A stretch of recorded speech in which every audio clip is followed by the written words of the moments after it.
Hi and welcome to நாட்டு சமையல். இன்றைக்கி வந்து ஒரு இன்ட்ரெஸ்டிங்கான ஒரு vlog தான். என்னோடய டே டு டே ரொட்டீன் தான் இதில் உங்களுக்கு ஷூட் பண்ணி போட்டிருக்கேன். என்னோடய மெத்தட் ஆஃப் ஃபிஷ் குழம்பும் அப்புறம் வந்து நான் எந்த மாதிரிலாம் வந்து வீக் டே வந்து பிளான் பண்ணுவேன்றதெல்லாம் சொல்லியிருக்கேன். என்ஜாய் பண்ணி பாருங்கள். இங்கே வந்து கொஞ்சம் சின்ன வெங்காயம் வந்து வதக்கிறதுக்கும் அப்புறம் தாளிக்கிறதுக்கு வந்து பூண்டு, வெங்காயம், அப்புறம் புளி ஊற வச்சுருக்கேன். பாத்திரம்லாம் அப்படியே தான் இருக்குது. நம்ம குழம்புலாம் வச்சுட்டு அதுக்கப்புறம் நம்ம அதெல்லாம் வந்து அடிக்கலான்னு விட்டுட்டேன். காலையில் இன்றைக்கி பெருசாக ஒன்றும் சமைக்கலை.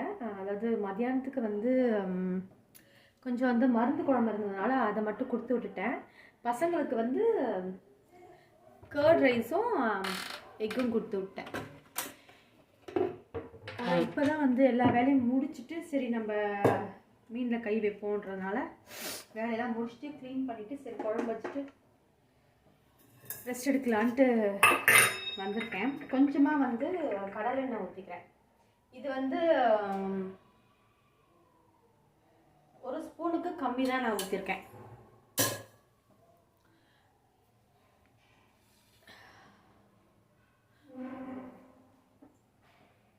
இதில் வந்து நான் பொதுவாக வந்து தேங்காய்லாம் அரைச்சி ஊற்றுறது கிடையாது. வெறுமே வந்து இந்த வெங்காயம் தக்காளியை வந்து அறுத்து அதாவது வதக்கிட்டு மிக்சியில் போட்டு அடிச்சுட்டு குழம்புல சேர்த்துப்பேன்.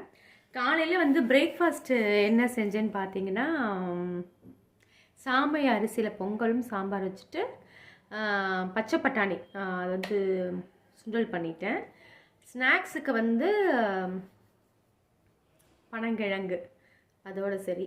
இப்போது இதை லஞ்சுக்கு வந்து இதை மீன் குழம்பு செஞ்சு வச்சுட்டா நைட்டுக்கு வந்து நம்ம தோசைக்கு தொட்டுக்கலாம், இல்லை பசங்க வந்தோடனே ஊட்டி விடலான்ட்டு இப்போ ரெடி பண்ணிகிட்ருக்கேன். இல்லை ஜஸ்ட் வெறும் சின்ன வெங்காயம் மட்டும் கட் பண்ணி சேர்த்துக்கலாம்.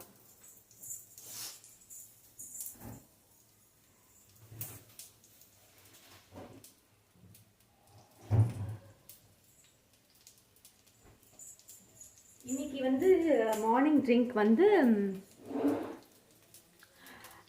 நெல்லிக்காய் ஜூஸ் தான் குடித்தோம். நேற்றுக்கு வந்து பூசணிக்காய் எடுத்தாச்சு. இன்றைக்கி நெல்லிக்காய் ஜூஸ்க்கு நிறைய கருவேப்பிலை போட்டு ப்ரிப்பேர் பண்ணேன். புதினா போடலை, வெறும் கருவேப்பிலை, நெல்லிக்காய், இஞ்சி மட்டுமே போட்டு ரெடி பண்ணி குடிச்சாச்சு. ரொம்பவே ஹெல்த்தி.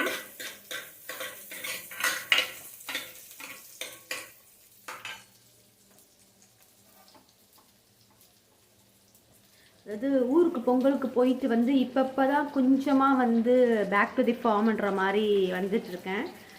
இன்னும் வந்து ஃபுல்லாக செட்டில் ஆகலை. ஒரு வழியாக வந்து எடுத்துகிட்டு வந்த க்ராசரி ஐட்டம்ஸு அப்புறம் லக்கேஜ் பேக்கு அதெல்லாமே வந்து அங்கேருந்து இருக்க வேண்டிய இடத்துல வச்சாச்சு. இன்றைக்கி வந்து கொஞ்சம் ரெஸ்ட் எடுக்கலான்னு பார்த்தேன். பட் மீன் வந்ததுனால இது கொஞ்சம் எக்ஸ்ட்ரா வேலையாச்சு. இருந்தாலுமே ஒன்றும் பெரிய கஷ்டம் இல்லை, ஈஸி தான் நம்மளுக்கு. ஜஸ்ட் இது வதக்கிட்டு கூட வந்து 2 தக்காளி, இஞ்சி பேஸ்ட் உங்களுக்கு வேணும்னா நீங்கள் சேர்த்துக்கலாம். நான் வந்து தாளிக்கும் போது சேர்த்துப்பேன். கத்திக்கு என்ன கிடைக்கல, ஸோ இருக்குது நம்ம கை, அதுவே கத்தியாக யூஸ் பண்ணிக்கலான்ட்டு பண்ணி போட்டுருக்கேன்.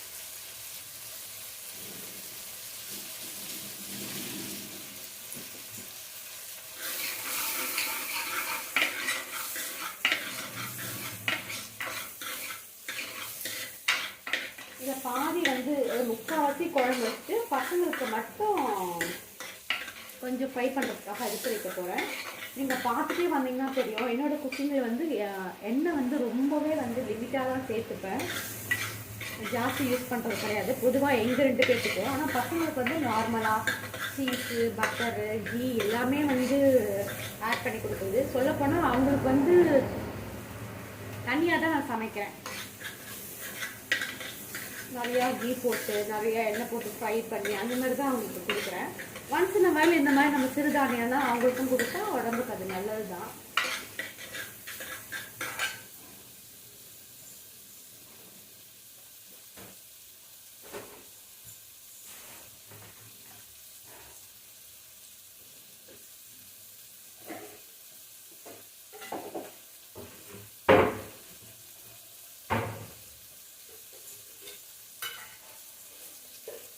இப்போது சாம்பார் பொடி மல்டி யூஸ் தான். இந்த பொடி வந்து நான் எல்லாத்துக்குமே ஒரே பொடி தான் சேர்த்துக்கிறேன். இது வந்து எதுக்குன்னா நம்மளுக்கு அந்த மீன் குழம்புல வந்து திக்னஸ் கொடுக்கும். அதனால தான் இந்த மெத்தட் ஃபாலோ பண்ணுறது.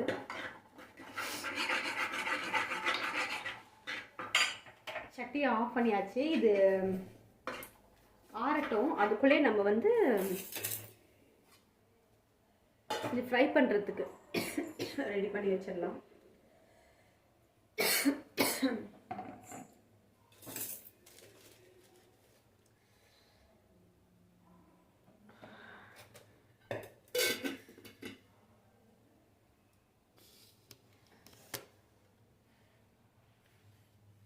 ஃப்ரை பண்ணுறதுக்காக இதில் வந்து கொஞ்சம் சாம்பார் பொடி தான் போட்டிருக்கேன்.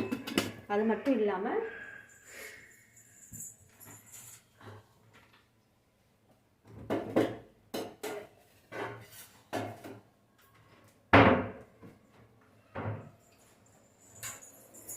எப்பயுமே வந்து ஃபிஷ் ஃப்ரை மசாலா வந்து வாங்கி வச்சுருப்பேன். நான் இப்போது இன்னும் வந்து செட் ஆகலைன்றதுனால பெருசாக நான் எதையும் வந்து வாங்கலை. இப்போதான் ஒன்று ஒன்றா வந்து டிஷ்ஷில் வந்து இல்லை வீட்டில் இல்லாத பொருள்லாம் ஒன்று ஒன்றா இப்போ ஏற்றிட்டுருக்கேன்.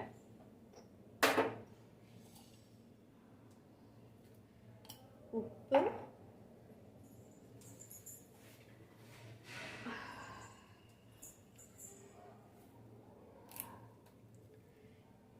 இன்னும் கொஞ்சம் சின்ன சின்ன வேலையெல்லாம் இருக்குது. கொஞ்சம் கருவேப்பெல்லாம் நிறையா வாங்கிட்டு வந்தேன் ஜூஸ் போடணுன்ட்டு. ஸோ அதெல்லாம் கொஞ்சம் க்ளீன் பண்ணணும். லெமன் ஜூஸ்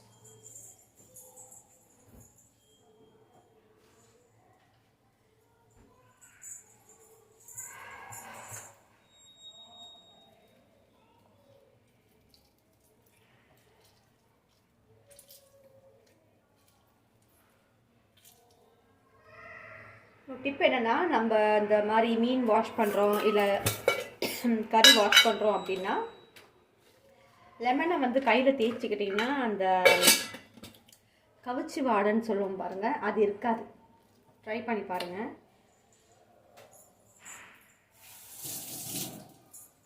இதுக்கப்புறம் கொஞ்சம் நம்ம அந்த புளி ஊற வச்சுருக்கோம் இல்லைங்களா, அந்த புளி தண்ணியை வந்து கொஞ்சமாக ஆட் பண்ணிக்கலாம். நிறையா வேண்டாம், கொஞ்சமாக. அவ்வளோதான்.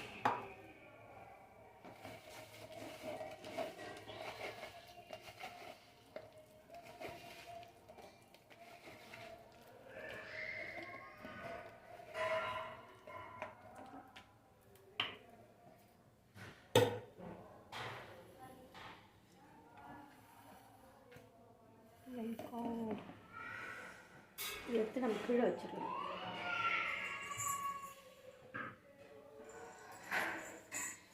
இப்போ உங்களுக்கு நான் கிளியராக தெரியும்.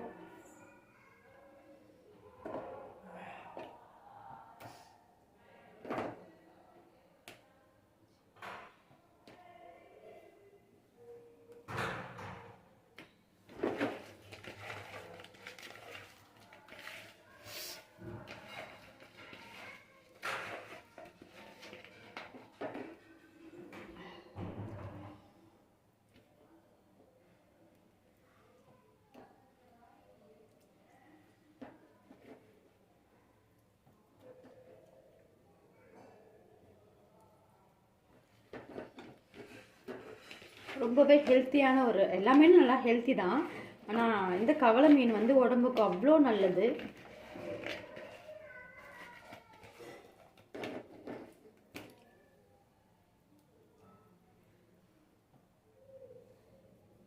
இது வந்து கொஞ்சம் ஊறட்டும். பேஸ்ட் வந்து ஆறிடுச்சு.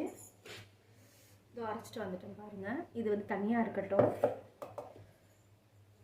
இப்போ இதில் வந்து நம்ம தாளிக்க வேண்டிய ஐட்டம்லாம் தாளிச்சுக்கலாம்.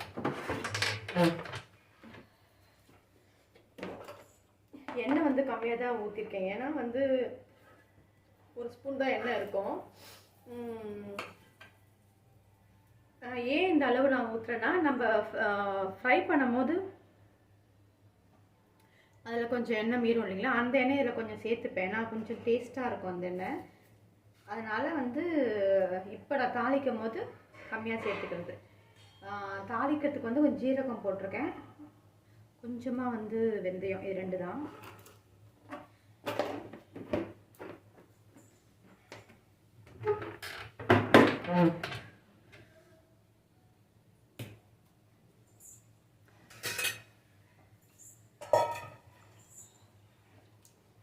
இந்த டைம்லேயே பார்த்தீங்கன்னா சைட் பை சைட் வந்து புளி கரைச்சிக்கலான்னு கரைச்சிட்ருக்கேன்.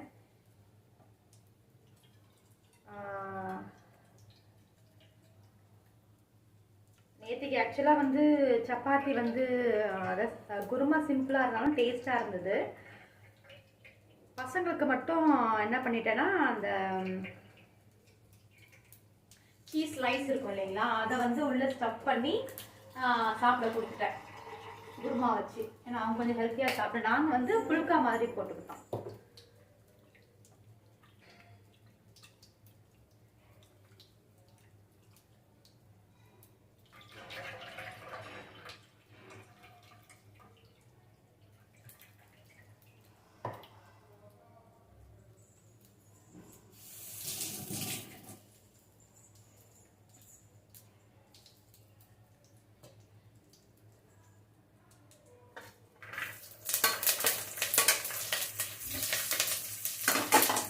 கொஞ்சம் ஜாஸ்தியாகவே சேர்த்துக்கோங்க.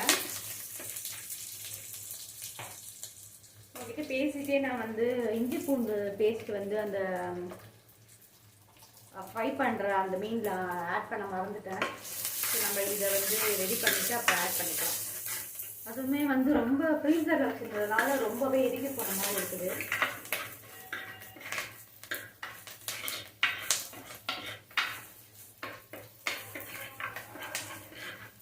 கொஞ்சம் நல்லா ஃப்ரை ஆகட்டும்.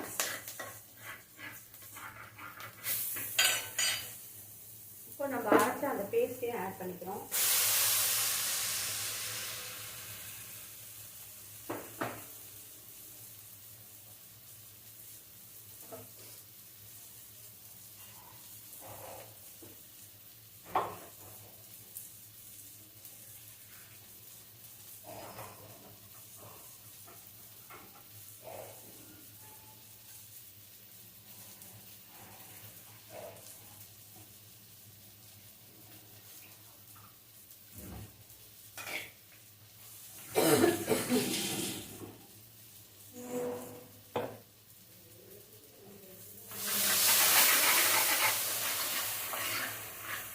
ரொம்பலாம் வதங்கணும்னு அவசியம் கிடையாது, ஏன்னா நம்ம ஆல்ரெடி அதை வந்து வதக்கிருக்கோம். கல்லுப்பு மட்டும் சேர்த்துக்கலாம்.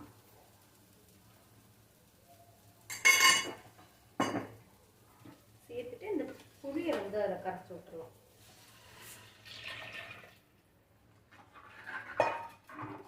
அதாவது சட்டி பார்க்க தான் பெருசாக இருக்குது, ஆனால் குழம்பு வந்து கம்மியாக தான் வைப்பேன்.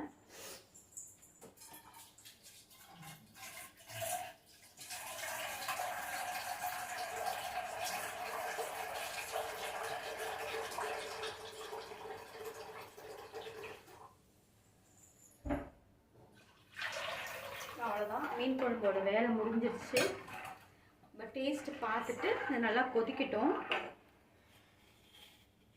அதுக்கப்புறம் வந்து மீன் ஆட் பண்ணிக்கலாம். இந்த ஸ்டேஜ்லேயே நீங்கள் அந்த உப்பு காரம்லாம் பார்த்துக்கோங்க. அவ்வளோதான்.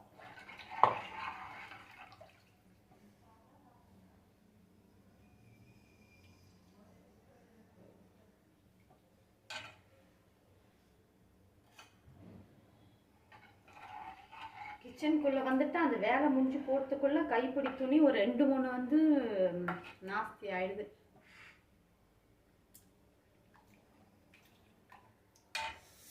குழம்பு புளி கரெக்டாக இருக்குது, காரம் மட்டும் பத்தல, கொஞ்சம் ஆட் பண்ணிக்கலாம்.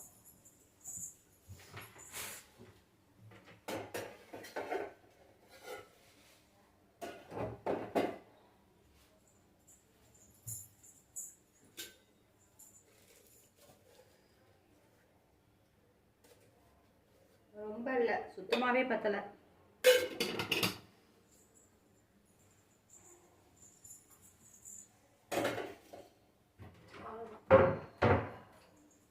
நம்ம வேலை முடிஞ்சிருச்சு. போய் கொஞ்ச நேரம் உட்காந்து ரெஸ்ட் எடுத்துட்டு வந்துடலாம். அதுக்குள்ளே இது வந்து கொதிச்சு வந்துச்சுன்னா மீன் ஆட் பண்ணிவிட்டு வேலையை முடிச்சிடலாம். அவ்வளோதான். அதுக்கு முன்னாடி இந்த மிக்ஸி ஜார்லாம் உங்கள்கிட்ட பேஸ்ட்டு கழுவிட்டு வந்துடுறேன்.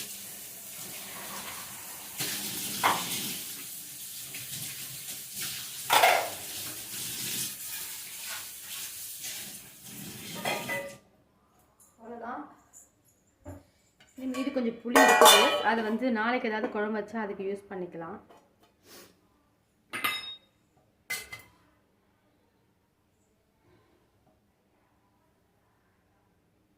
இங்கே பார்த்தீங்கன்னா காலையிலே வந்து மாவெல்லாம் கொஞ்சம் அரைச்சி வச்சுட்டேன். ஏன்னா புளிப்பு ஏற மாட்டேன், நைட்டே வந்து ஊற வச்சு அரைச்சி வச்சாச்சு. உங்களுக்கே தெரியும், பொதுவாக வந்து நான் ஒயிட் இட்லி செய்கிறது கிடையாது. இன்றைக்கி அதாவது மாப்பிள்ளை சம்பா அரிசி தான் சேர்த்துருக்கேன், ப்ளஸ் நம்ம நார்மல் இட்லி ரைஸு. பாருங்கள், கலர் வந்து ஒரு மாதிரி நம்ம கேழ்வரகு இல்லை கம்பு அந்த கலரில் இருக்கும். அந்த மாவு அரைக்கும் இல்லைங்களா, தோசை இட்லி கேழ்வரகு தோசை கம்பு தோசை அரைக்கும் போது ஒரு கலர் இருக்கும் இல்லைங்களா, அந்த கலரில் இருக்குது. இங்கே வந்து இது வந்து ஆப்பம். பொதுவாக எப்போ மாவு அரைச்சாலும் இந்த மாதிரி கூட ஏதாவது ஒரு சப்ஸ்டியூட் சேர்த்துப்பேன். இந்த தடவை ஆப்பம்னா நெக்ஸ்ட் டைம் வந்து ஆப்பம் மாவு வந்து நம்ம 2 டைம்ஸ் யூஸ் பண்ணலாம். அதாவது வந்து ஒரு தடவை ஆப்பம் செஞ்சுட்டு அதுக்கப்புறம் வந்து குழி பணியாரம் செஞ்சுருவேன். பட் நம்ம அடைக்கு அரைச்சோன்னா அது வந்து 1 டைம் யூஸ் தான். அந்த அடை மாவு வந்து நம்ம வேறு எதுக்கும் யூஸ் பண்ண முடியாது, ஒன்லி ஃபார் அடை. ஸோ அதை வந்து நெக்ஸ்ட் வீக் நான் மாவு அரைக்கும் போது அது இது பண்ணிக்கலாம். இங்கே வந்து பூசணிக்காய் வந்து வெயிட்டிங்கில் இருக்குது. நம்ம இது கட் பண்ணி ஸ்டோர் பண்ணணும். நேற்றுக்கு ஜூஸ் குடிச்சதோடு இருக்குது, இன்னும் பாதி அப்படியே முக்கா அப்படியே இருக்குது. சரி, இதை கட் பண்ணி ஒரு பாக்ஸில் ஸ்டோர் பண்ணணும். அது நம்ம அந்த குழம்பு வந்து நம்மளுக்கு ரெடி ஆகிறதுக்குள்ளே நம்ம இந்த வேலை முடிச்சுட்டு வந்துடலாம்.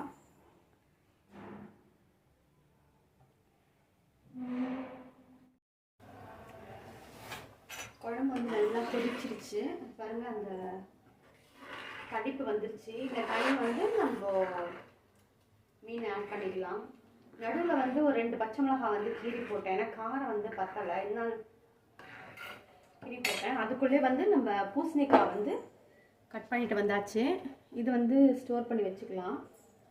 சில பேர் சொல்வீங்க அது வந்து ஸ்டோர் பண்ணி கட் பண்ணி வச்சு அது ஹெல்த்தி இல்லையேன்னு. அது அப்படியே விட்டு 2 நாளில் வீணாகிறதுக்கு இது வந்து பெஸ்ட் ஐடியா. இது வந்து எனக்கு இன்னும் ஒரு 3 டேஸில் காலி ஆகிடும். ஜூஸ் போட்டு அப்புறம் பச்சடி செஞ்சுன்னா அது காலி ஆகிடும். இந்த வேலை முடிஞ்சிச்சு. இப்போ இதில் வந்து நம்ம ஃபிஷ் வந்து ஆட் பண்ணிக்கலாம். ஆக்சுவலாக என்னென்னா, நம்ம வந்து ஃபிஷ்ஷை வந்து ஆரம்பத்துலேயே சில பேர் வந்து ஆட் பண்ணிடுறாங்க. அப்படி பண்ணால் எப்படி அந்த புளிப்பு ஸ்மெல்லு போகும்னு எனக்கு தெரியல. மீனும் குழஞ்சிரும். மீனை வந்து இந்த ஃபைனல் ஸ்டேஜில் அதுவுமே வந்து நல்லா சுண்டன அப்புறம் நீங்கள் வந்து மீனை ஆட் பண்ணிங்கன்னா அது வந்து மீன்லேருந்து கொஞ்சம் தண்ணி விடும். ஸோ நீங்கள் ஆரம்பமாக தண்ணியாகவே இருக்கும் போது நீங்கள் ஆட் பண்ணிங்கன்னா அந்த குழம்பு வந்து இப்போ உங்களுக்கு தெரியுதுன்னு நினைக்கிறேன். பாருங்கள், நல்லா அந்த பபிள்ஸ்லாம் வருது.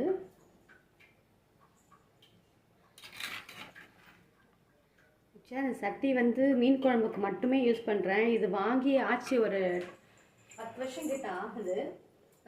லைட்டாக ஆர்ஸில் உடஞ்சிருக்கு. இருந்தாலும் எனக்கு வந்து இதை தூக்கி போட மனசே வரல. உள்ளே உடஞ்சாதான் நம்மளுக்கு வந்து அதை யூஸ் பண்ண முடியாது, வெளியிலன்ற போது நோ ப்ராப்ளம். இப்போ இது வந்து இந்த மீன் குழம்பை இன்றைக்கி சாப்பிட்றத விட நாளைக்கு சாப்பிட்றதுக்கு செம்மையாக இருக்கும். இப்போ வந்து இதை ஆஃப் பண்ணி க்ளோஸ் பண்ணி வச்சிடலாம்.